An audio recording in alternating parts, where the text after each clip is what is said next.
Si j'avais su ça à 20 ans, j'aurais évité des années entières de fatigue que j'ai longtemps prises pour quelque chose de normal. À cet âge-là, on pense que l'énergie est acquise, qu'elle fait partie de la jeunesse, qu'elle ne peut pas vraiment disparaître. On croit que tant qu'on arrive à tenir la journée, tout va bien. Ce que je n'avais pas compris à l'époque, c'est que le corps ne révèle pas tout de suite les conséquences. Il compense, il s'adapte, et pendant qu'il s'adapte, il enregistre.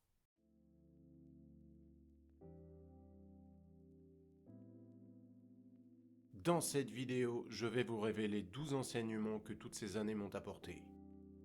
Enseignement numéro 1, l'illusion de l'énergie. À 20 ans, on confond très souvent énergie et stimulation. Le café réveille, le sucre donne un coup de fouet, les repas rapides donnent l'impression de repartir, mais cette énergie n'est pas construite, elle est forcée. Le corps jeune arrive à masquer les déséquilibres, il tient malgré tout, et c'est précisément ce silence qui crée le problème. Parce qu'on ne corrige rien tant que rien ne fait mal. Enseignement numéro 2. Ce que le corps apprend jeune. Chaque jour, le corps apprend comment produire de l'énergie. Il apprend à partir de ce qu'on lui donne. Quand on lui donne des repas désorganisés, rapides, pauvres en nutriments ou trop transformés, il apprend à fonctionner dans l'urgence. Cette manière de produire de l'énergie devient une habitude interne. Elle s'installe lentement. Et plus elle s'installe tôt, plus elle est difficile à corriger plus tard. Enseignement numéro 3. L'habitude qui devient automatique. Ce qui est dangereux avec les habitudes alimentaires prises jeunes, ce n'est pas qu'elles soient mauvaises une fois, c'est qu'elles deviennent automatiques. On ne réfléchit plus, on mange parce que c'est l'heure, parce que c'est pratique, parce que c'est ce qu'on a toujours fait. Le corps, lui, ne fait pas la différence entre une mauvaise habitude consciente et une mauvaise habitude automatique. Il subit exactement de la même manière. Et plus une habitude est répétée longtemps, plus elle devient difficile à corriger. Non pas mentalement, mais biologiquement. Le corps finit par considérer ce fonctionnement comme normal. Enseignement numéro 4. La digestion comme détournement d'énergie. À 20 ans, je n'avais jamais réalisé que digérer demandait autant d'énergie. Plus un repas est lourd, complexe ou artificiel, plus le corps doit mobiliser de ressources pour le gérer. Quand cette énergie est utilisée pour digérer, elle n'est plus disponible ailleurs.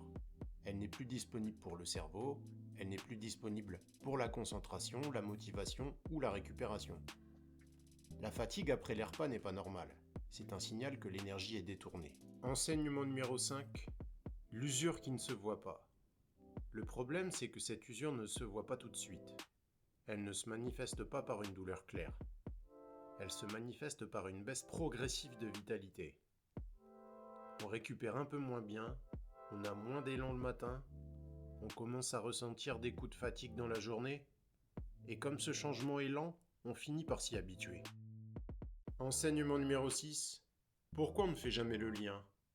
Le vrai piège, c'est qu'on ne fait jamais le lien entre ce que l'on mange et la fatigue qui arrive plus tard. La fatigue n'est pas immédiate. Elle arrive des heures après, parfois le lendemain, parfois des années plus tard.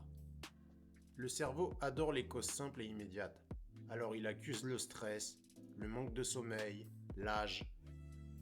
Mais rarement l'alimentation quotidienne parce qu'elle est trop banale pour être suspecte.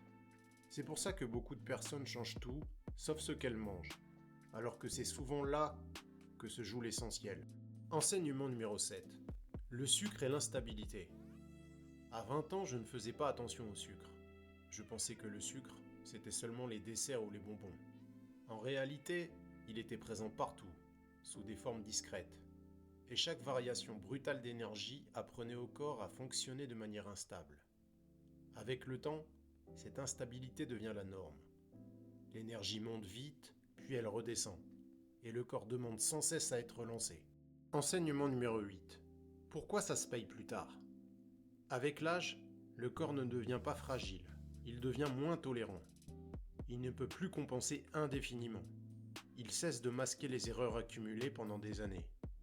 Ce que le corps acceptait à 20 ans commence à fatiguer à 50 ou 60. Non pas à cause de l'âge, mais à cause de l'accumulation. Enseignement numéro 9. Ce que le corps tolère de moins en moins. Avec le temps, le corps devient plus strict. qu'il tolère moins l'irrégularité, moins les excès, moins les approximations. Ce n'est pas qu'il devient capricieux, c'est qu'il a moins de marge pour réparer. Chaque écart coûte plus cher qu'avant, chaque repas déséquilibré se fait sentir plus longtemps. Et c'est souvent à ce moment-là qu'on réalise que préserver son énergie n'est pas un luxe, mais une nécessité. Enseignement numéro 10. La fatigue comme message. La fatigue n'est pas une faiblesse, ce n'est pas un manque de volonté. C'est un message biologique.